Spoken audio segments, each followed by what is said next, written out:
이스라엘 백성들이 여호수아의 영도 아래 하나님의 축복의 약속의 땅인 가나안에 입성을 해서 중부와 남부까지 다 점령을 했어요.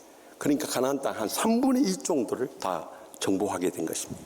이를 두렵게 생각한 이 북부 지역의 핫솔랑 야빈이 북부 연합군을 결성해 가지고 이제 이스라엘을 침략하러 내려오게 된 것입니다. 우리도 말세의 마지막 때 신앙생활 하다 보면은요, 이 사탄이 우는 사자가 상실자를 찾을 뿐만 아니라 한때 패배했다고 해서 절대 물러가는 게 아니에요. 탁 숨어서 움츠리고 있다가 그 감췄던 발톱을 언제든지 끌어내서 우리를 덮치고 쓰러뜨리고 짓밟아 버리려고 달려드는 것입니다. 그래서 우리가 일생 살아가면서 이 사탄과 영적 전쟁이 끊이질 않는 거예요. 이렇게 계속되는 사탄의 무리들의 전쟁 가운데 우리가 그 공격을 어떻게 이겨낼 것인가, 이 시간도 들려주시는 하나님의 음성을 다 함께 들을 수 있길 바랍니다. 먼저 본문 6절 상반절 말씀 다 같이 읽겠습니다. 여호와께서 여호수아에게 이르시되 그들로 말미암아 두려워하지 말라. 내일 이맘때 내가 그들을 이스라엘 앞에 넘겨주어 몰살시키리니. 아멘. 북부 가나안의 가장 큰 도시인 이 핫살의 왕 이 야빈이 연합군을 결성하고자 했는데요, 이 야빈이라는 것은 히브리어로 지혜 있는 자라는 뜻으로 개인의 이름이 아니라 애굽의 왕을 바로라고 하듯이 이 핫솔의 왕을 야빈이라고 불렀던 데서 유래되었다고 해요.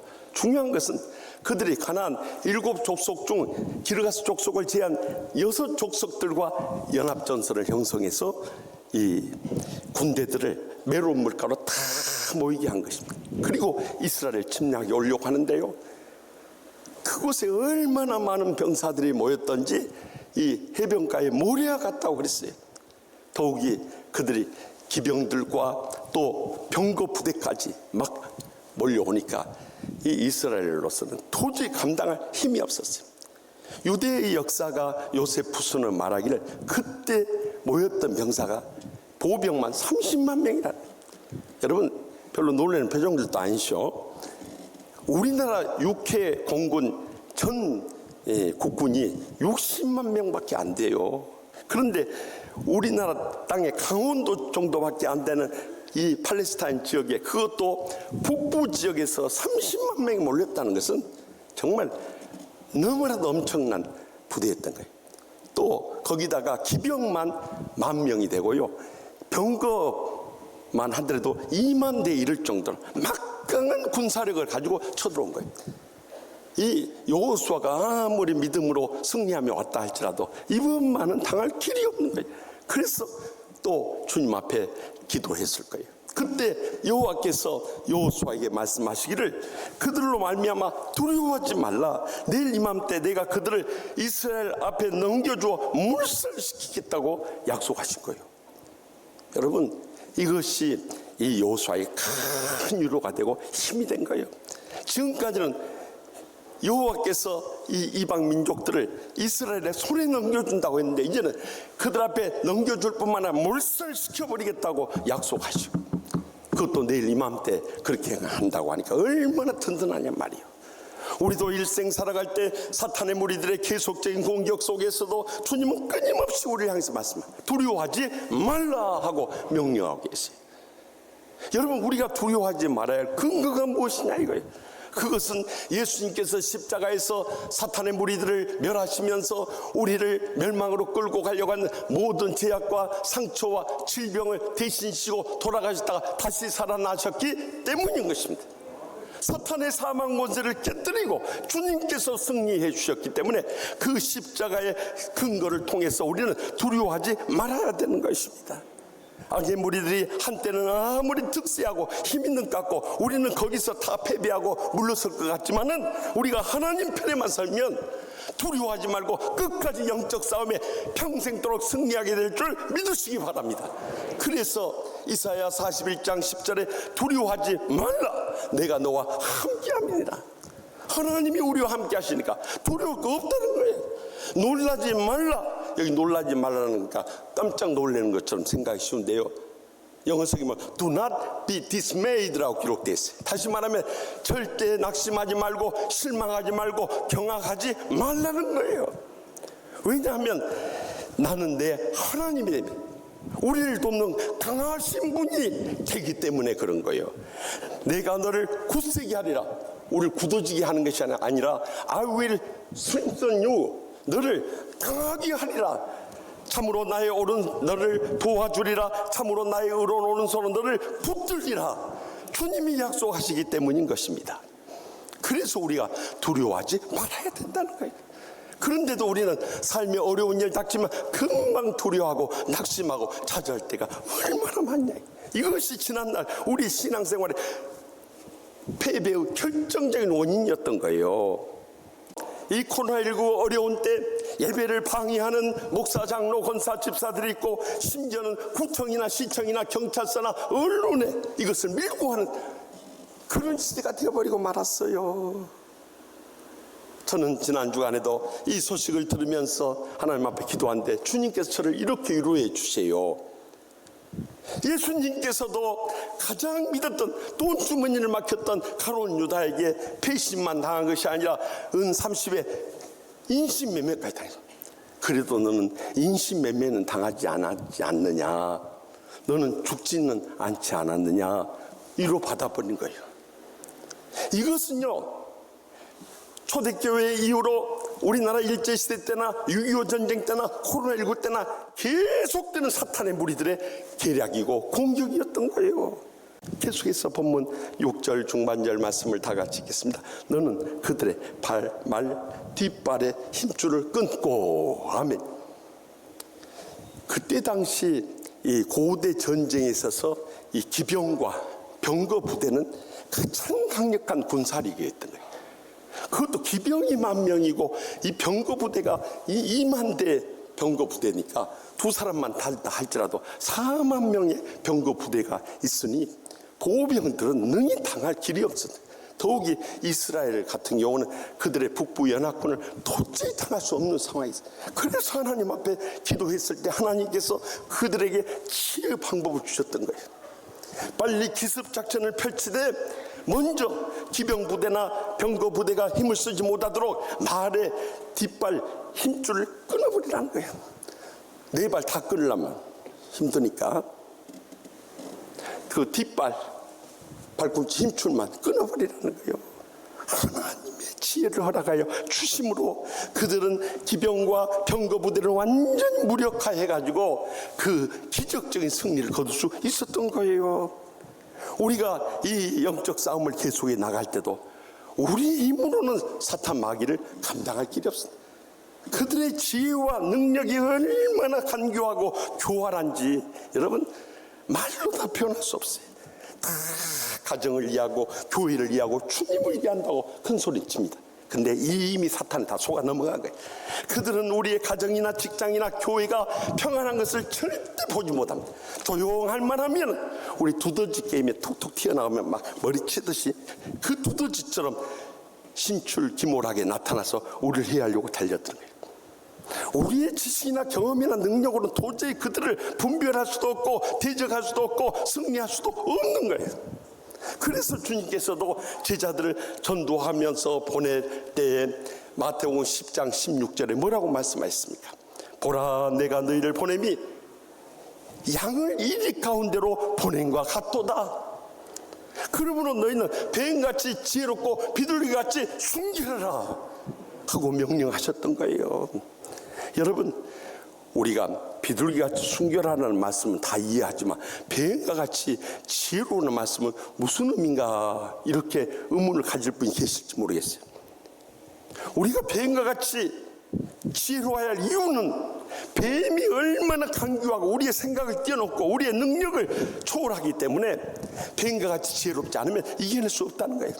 비둘기같이 순결만 하다가 그들에게 속아버리고 그들에게 뒤통수 맞고 그들에게 결국에는 패배해버린다면 하나님의 영광 가리우기 때문에 우리는 뱀과 같이 지혜로워서 그들의 계략을 영적으로 분별하고 대적하고 물리쳐 승리해야 하는 것입니다. 그러면 어떻게 해서 그 하나님의 지혜를 얻을 수 있느냐는 거예요. 또 어려서부터 성경을 알았나니 성경은 능히 너희로 하여금 그리스도 예수 안에 있는 믿음으로 말미암아 구원에 이르는 지혜가 있게 하느니라 하고 있는 거예요. 다시 말하면 이 성경 말씀 가운데 모든 하나님의 지혜가 담겨 있고요, 인생의 해답이 있고요, 또 삶의 축복의 보고가 담겨 있는데 말세의 마지막 때가 되면 사탄이 우리를 나태하고 게으른 신앙에 빠지게 만들어가지고 결국엔 하나님 말씀을 들으러 주님 앞에 나오지도 않고요, 더 나가서 우리의 신앙생활 가운데에서도 성경도 읽지 않고 배운 것은 더더욱 안 하고, 그리고 그 말씀도 암송하지 않고 또 실천하려고 하지 않기 때문에 하나님의 지혜와 능력과 축복을 다 잃어버리고 사는 거예요. 그러므로 다른 길이 없어요. 우리는 이 지혜와 축복의 보고인 성경 말씀 다 가까이 듣고 읽고 행하며 살아갈 수 있길 바랍니다. 그러면 삶의 지혜와 은혜와 축복이 여기서부터 오는 거예요. 그뿐만이 아니에요. 삶의 위기의 순간마다 우리는 하나님께 지혜를 구하면서 주여 주여 하고 매달려 하는 것입니다. 그럴 때 야고보서 1장 5절에 너희 중에 누구든지 지혜가 부족하거든 모든 사람을 구해 주시고 꿇지 아니하시는 하나님께 구하라 그리하면 주시리라 분명히 약속하셨어요. 하나님께서 우리를 지혜를 주신 거예요. 저희 아버지가 저희 외할아버지한테 병원에서 훈련을 받고 약사고시를 볼 때, 그때는 약종상 면허 시험인데 볼 때 야고보서 1장 5절 말씀을 들려주면 이 말씀 붙잡고 공부하라고 했다 하나요? 그래 제가 미국 유학 가려고 하니까 우리 아버지가 떠나기 전에 이 말씀을 주시더라고요. 그래서 정말 여러분 한국에서 한국말로 석사 박사 하기도 어려운데 영어로 이 석사 박사 하기가 너무너무 힘들어 버린 거예요. 그런데도 다 이겨낼 수 있었다. 저도 힘들었지만 영어도 고생 많았어요. 그래도 이겨낼 수 있었다. 그리고 저희 딸아이 유학 떠날 때 제가 이 말씀을 또 줬어요. 안나야, 아빠가 영어로 공부해 보니까 너무너무 힘들더라. 그래도 너는 어렸을 때부터 미국서 자라나가지고 영어 잘하니까 그래도 괜찮겠지만 그러나 너 자신의 실력 의지하지 말고 하나님께 지혜를 구하면서 해라. 그래 지금까지 그래가지고 이제 금년에 석사 마치고 내년에 박사과정 또 들어간다고 하나요? 그러니까 이 모든 지혜가 하나님으로부터 오기 때문에 우리는 우리 자녀들과 손주들에게 이 말씀 꼭 전해줄 수 있길 바랍니다. 그런데요, 이 하나님의 말씀과 기도를 한꺼번에 이루면서요 하나님의 지혜와 은혜와 축복을 누릴 수 있는 지름길이 있는데 그것이 뭐냐? 그것이 바로 가정예배인 거예요. 가정예배를 드리면요 온 가족이 하나님의 지혜와 은혜와 축복을 마음껏 누릴 수 있는 복의 통로가 되기 때문이에요. 이제는 말씀과 기도 두 기둥 붙잡고 하나님의 지혜를 구할 때 하나님 아버지께서 능히 감당할 수 있게 하실 뿐만 아니라 최후의 승리를 허락해 주실 줄 분명히 믿으시기 바랍니다. 계속해서 마지막으로 본문 6절 하반절 말씀을 다 함께 읽겠습니다. 그들의 병거를 불사르라 하신다 하며, 그들이 말은 뒷발의 힘줄을 끊었다 할지라도 병거는 그대로 가지고 있으면 앞으로 남은 정복 전쟁을 하면서 그것이 꼭 필요한데 그것을 왜 불사르라고 했나 이거예요. 그들이 2만 병거를 소유하게 됐을 때 이 이스라엘의 군사력이 얼마나 막강했습니까? 자기들의 군사력만 믿고 교만해 줄 수 있기 때문에 철저히 하나님만 의지하며 살라고 그 병거 다 불사르라는 거예요. 여호수아를 비롯한 이스라엘의 군사들은 전부 다 하나님 말씀대로 그들을 기습장전해서 다 멸했을 뿐만 아니라 말의 힘줄 다 끊고요 더 나가서 병거까지 다 불살라버렸어요. 사실 여호수아가 가데스 바네아에서 이 가나안 땅을 정탐할 때 40세 젊은 날이었습니다. 그런데 그가 38년 동안 그 후로 광야의 방황을 이스라엘 백성은 다 함께 했던 거예요.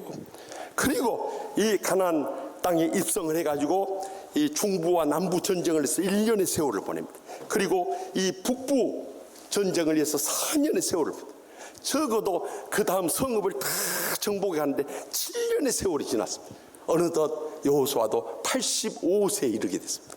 그러나 여호수아가 모세와 같이 마지막 그 가나안 땅에 이르지 못하지 아니하고 끝까지 이 가나안을 정복할 수 있었던 것은 평생도록 변함없이 철저히 하나님을 의지하는 믿음이 있었기 때문에 하나님께서 그 일생을 복되게 해주시고 귀하게 쓰시고 크게 영광 거둬 주셨던 것입니다.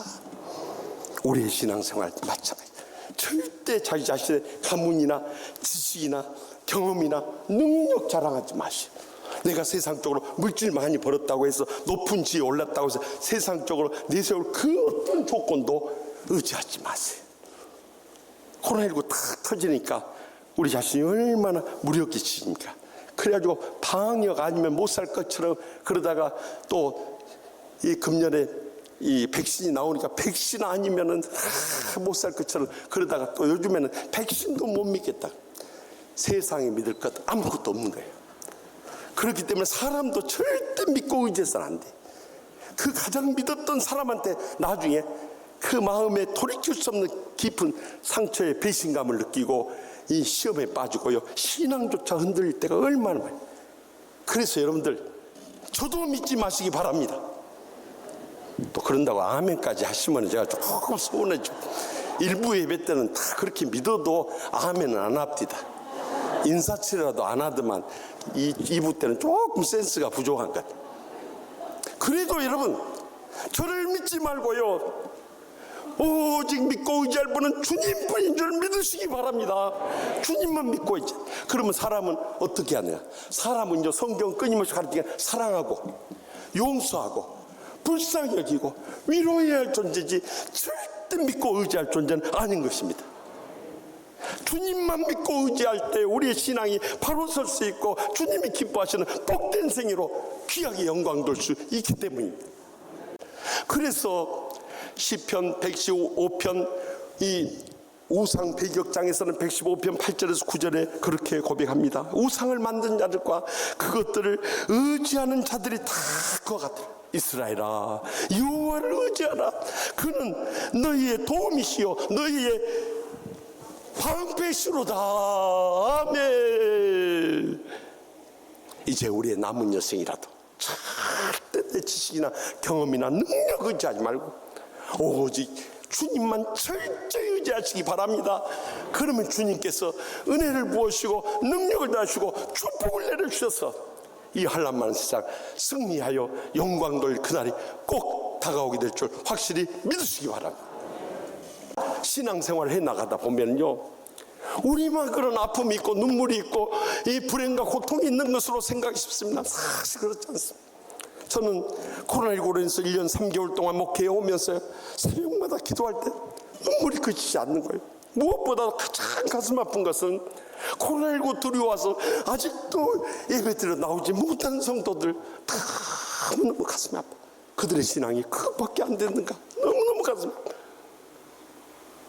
더 나아가서 코로나19로 인해서 신방하고 싶어도 신방할 수 없는 중병에 시달리고 있는 성도들 생각할 때마다 눈물 없이 기도가 안 되는 거예요. 하나님 아버지, 제가 가서 안수라도 해줘야 되는데 저 병원에도 못 간다고 하니 이거 어떻게 하면 좋습니까? 하나님이 저들을 불쌍히 해주시고 치료해 주시옵소서 하고 절대 무섭게 기도하지 않습니다. 더욱이 코로나19로 인해서 장사하신 분들, 장로님들, 권사님들, 집사님들이나 다 죽을 맛이고 할 때요, 하나님 아버지, 저들이 이렇게 어려움 속에서 하나님 앞에 온전한 11조 바치고 헌금 바치면서 저렇게 믿음으로 하나님 아버지 하늘문을 여시고 복을 내려 주시옵소서 기도하지 않으셨어요. 더 나가서 이렇게 어려움 속에서 가정의 불행과 고통 가운데 몸부림치는 성도들 생각할 때 눈물 없이 기도하지 않을 수 없어요. 그럼에도 불구하고 우리가 오늘 말씀을 통해서 분명히 기억하셔야 할 것은, 아무리 사탄의 계속되는 공격 속에서도 우리는 두려워하지 마시기 바랍니다. 하나님의 지혜만 구할 수 있기를 바랍니다.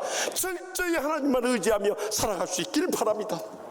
지금은 어렵고 힘들고 앞이 깜깜하고 눈물 난다 할지라도 언젠가는 주님의 사랑과 은혜와 축복에 감사하고 감격하면서 그 승리의 영광을 주님 앞에 돌릴 그날이 속히 곧 이어 우리에게 다가올 줄 확실히 믿습니다.